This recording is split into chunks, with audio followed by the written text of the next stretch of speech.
Beginning, the war that stole children. War leaves ghosts, not always the kind that haunt battlefields, but the kind that haunt hearts. Captain Elias Rowan knew that better than anyone.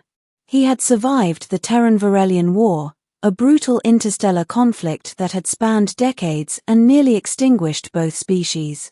The Varelians, luminous, crystalline beings with refractive skin that shimmered like living gemstones, had once ruled half the Orion Arm. Humanity, expanding recklessly into deep space, had collided with their empire. The result had been devastation on both sides. Elias had lost his wife and son during the siege of Titan Station, when a Varelian plasma lance tore through the habitat dome.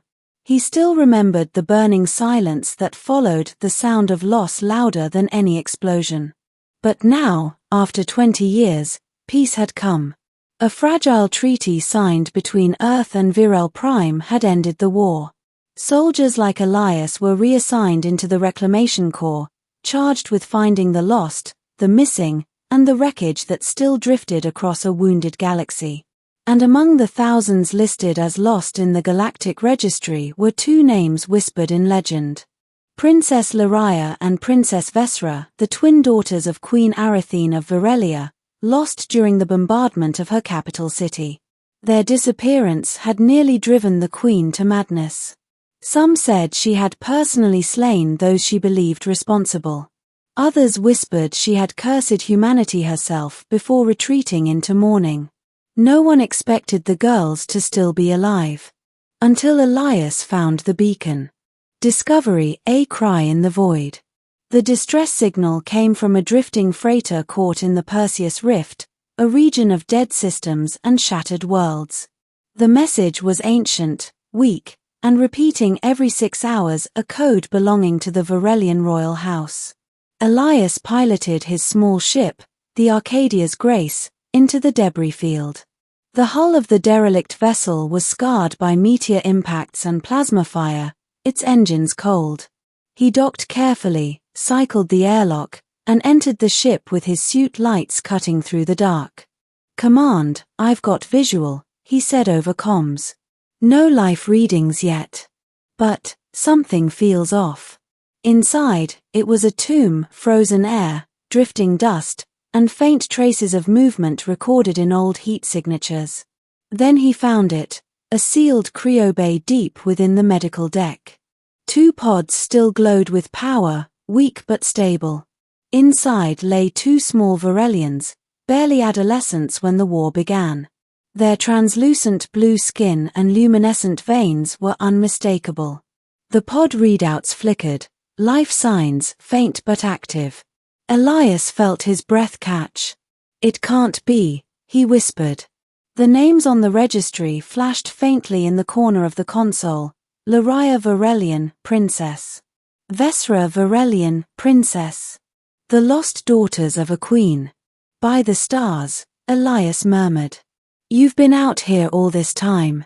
He initiated revival protocols, whispering softly as their chambers hissed open and frost melted away. When their eyes opened, glowing faintly like cut sapphire, they looked terrified. "Who are you?" one asked weakly in broken galactic common. "A friend," Elias said softly. "You're safe now. I'm taking you home." Middle, the journey through shadows. Returning them home wasn't simple. The galaxy might have been at peace, but hatred still ran deep. Many humans still despised the Varelians for the war, and many Varelians despised humans for daring to survive it. Elias decided to keep the girls' existence secret. If the wrong factions discovered them, they'd be used as bargaining chips or worse, assassinated to prevent reconciliation. He plotted a slow, quiet route through the outer sectors, avoiding patrols and pirate routes. As the ship drifted between the stars, he cared for the sisters as best he could. They had been in cryo for years, disoriented, fragile, afraid. At first, they didn't trust him. Humans had been their nightmares. Elias didn't blame them. But over the days that turned into weeks, things began to change. He cooked food for them, taught them galactic common, and showed them holographic maps of how the galaxy had changed. They were endlessly curious about Earth, about humanity, about music. Lariah, the elder sister, was quiet and analytical. Vesra, the younger, was impulsive and radiant, laughing at things she barely understood. "Your world has oceans?" Vesra asked one evening, her eyes wide. "Billions of them," Elias smiled. "Blue and endless." "Virelia had oceans too," Lariah murmured softly. "They burned during the siege. I still see them in my dreams." Elias said nothing.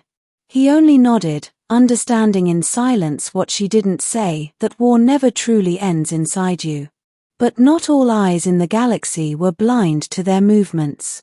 Unbeknownst to him, a scavenger guild in the Haloran belt had intercepted fragments of the Virelian beacon before he did. When they noticed a Terran vessel heading out with matching signal residue, they began pursuit, hoping to ransom whatever he had found. 3 days before they reached the Virelian border zone, the ambush came. The ambush, fire in the stars. Contact. Multiple signatures, Haloran pirates, closing fast. Elias cursed, slamming the controls as plasma rounds streaked past the viewport. The Arcadia's Grace shuddered violently. "Get to the lower deck," he shouted to the sisters. "Seal the bulkheads." The ship twisted through the debris field, engines flaring blue. Elias dove through asteroids, firing countermeasures and EMP bursts, but the pirates were relentless. "This is Captain Rowan of the Reclamation Corps," he shouted over open comms. "Cease fire. You're engaging a peace vessel." The only reply was laughter and static. A blast tore through the rear hull, sending the ship spinning. Elias struggled to stabilize, alarm screaming. The gravity field flickered, throwing him against the console. He saw stars blur and blood on his hands. Then a flash.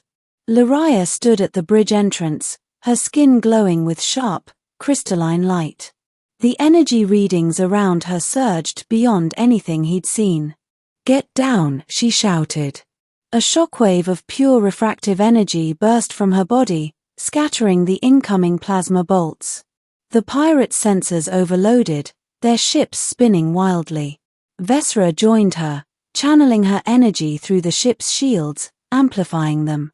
Together, they bent light itself, a shimmering aurora wrapping the Arcadia's Grace like divine armor. Elias stared in awe. "You too, your weapons?" Lariah's expression was unreadable. "We were trained to be," she said quietly. "Before the war, they wanted us to be living deterrents. But we never finished the program." Within minutes, the pirate ships broke off, crippled by their own confusion. Silence returned to the stars. When it was over, Elias fell back in his seat, trembling. "Remind me never to get on your bad side." Vesra laughed weakly.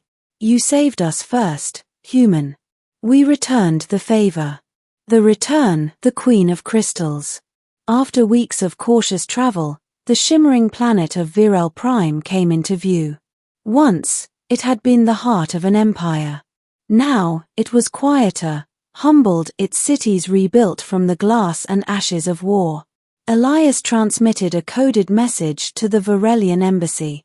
The response was instant and filled with disbelief. Within hours, a royal escort arrived, 3 silver vessels shaped like blades of light. "Identify yourself," a Virelian officer commanded.